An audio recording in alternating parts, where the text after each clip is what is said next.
सहाय्यक पोलीस निरीक्षक अश्विनी बिद्रे प्रकरणात पनवेल सत्र न्यायालयानं मोठा निकाल दिलाय।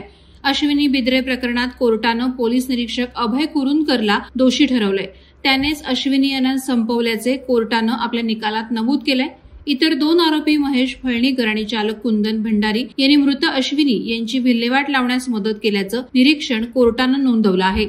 या प्रकरणातील 4था आरोपी राजू पाटीलची मात्र पुराव्याअभावी कोर्टानं निर्दोष सुटका केली आहे। या प्रकरणी कोर्टानं कुरुंदकरला दोषी ठरवलं असलं तरी अद्याप शिक्षा सुनावली नाही। 11 एप्रिल रोजी कोर्ट कुरुंदकरला शिक्षा सुनावणार आहे।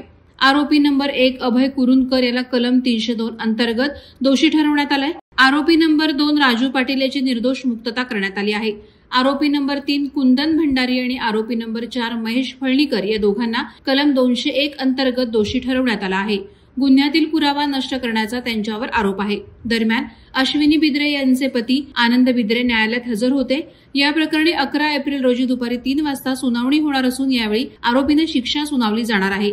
या निकालाकडे कोल्हापूर, सांगली, सातारा, पुणे जिल्ह्यासह राज्यातील पोलिसांचं लक्ष लागून राहिलंय। सरकारच्या वतीने अॅडव्होकेट प्रदीप घरत यांनी काम पाहिलं। पनवेलच्या सहाय्यक पोलीस उपायुक्त तथा मुख्य तपास अधिकारी संगीता शिंदे अल्फान्सो यांनी तपास करून दोषारोप पत्र दाखल केलं होतं। तब्बल 9 वर्षांनी या प्रकरणाचा निकाल लागला असून अश्विनी बिद्रे प्रकरणात अभय कुरुंदकर दोषी ठरला आहे। दरम्यान अभय कुरुंदकरवर अनेक आरोप असताना त्याची राष्ट्रपती पुरस्कारासाठी शिफारस केली जाते, हे भयंकर असून राष्ट्रपती पदक शिफारस करणाऱ्या कमिटीवर न्यायाधीश यावेळी संतापले। वादळवारा लाईव्हसाठी न्यूज ब्युरो, पनवेल।